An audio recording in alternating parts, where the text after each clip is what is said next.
Over the last 2 decades, a tiny device has transformed the way people interact with police. The first police body-worn cameras appeared in the U.S. in 2012 in Arizona and California. In 2014, the federal government announced a plan to help local agencies adopt the new tool.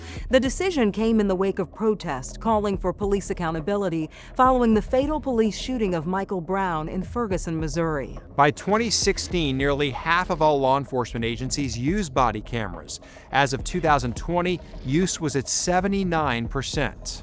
Today, we'll bring you 2 investigations where body cameras played a critical role in telling the full story. We begin in southeastern Tennessee, where a former sheriff's deputy says he was arrested for driving under the influence while he was actually suffering from a medical emergency. Reporter Jeremy Finley has the story. We're getting a lot of calls about your driving. You're all over the roadway. It's not so much what he says. So then how come you're driving all over the roadway? But what Dean Binkley doesn't say that indicates something is very wrong. I don't remember anything. I'm telling you, man, I've never seen anybody drive like this. A driver describes how Binkley was driving erratically on Rutledge Ford Road in Franklin County. He was going all the way up there and he going all the way across. Trooper Ryan Nichols responds. How much have you had to drink today? Drink? Alcohol. But Binkley also doesn't respond to other questions You good?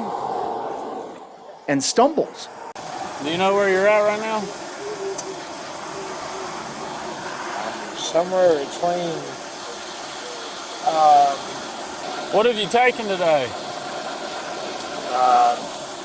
medication, What kind of medication? diabetes medication. Moments later, it is clear Binkley is in no shape to drive. You're going to be going to jail right now for DUI, okay? I'm not DUI. You're extremely DUI. You can't even stand up. But even Nichols questions, what's wrong with him? I don't know what to do now. I'm confused.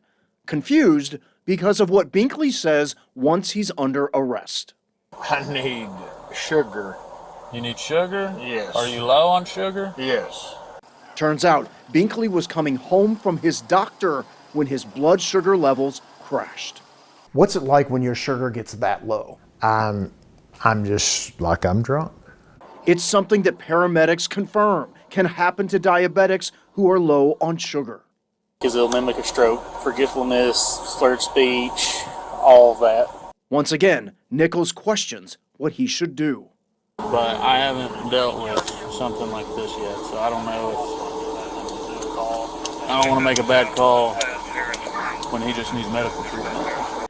Binkley believes the call should have been clear because, like Nichols, he's not only arrested drunk drivers while working as a sheriff's deputy.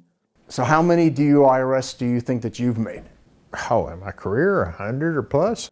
But he was also educated on how to respond to diabetics. I went through the academy when I was 21-year-old. I was taught dealing with diabetics then. I have not. And even after paramedics discover that Binkley's blood sugar was dangerously low, Nichols talks to his lieutenant on the phone and tells Binkley his decision. I think you're under the influence of a drug, of a narcotic. No. Because your pupils are constricted, which is signs that you have an active narcotic. And also makes this comment to another officer. I mean, if it is medical, then he can prove all that in court. And I don't care to lose a court case. It meant the former deputy then had a mugshot for everyone to see. A cloud of suspicion he lived under for 7 months until his blood work came back and the charges dismissed. The order reading, no substances were shown in the defendant's system. What's it been like to go through this when you're law enforcement yourself? Quite embarrassing. Quite embarrassing. In August of 2025, just over a year after the arrest, Binkley filed a federal lawsuit against Trooper Nichols. He joins a growing list of drivers who claim they were wrongfully arrested for DUI, pursuing legal action against Tennessee state troopers. Now, we reached out to the Tennessee Highway Patrol for comment. we have not received a response. In Nashville, I'm Jeremy Finley.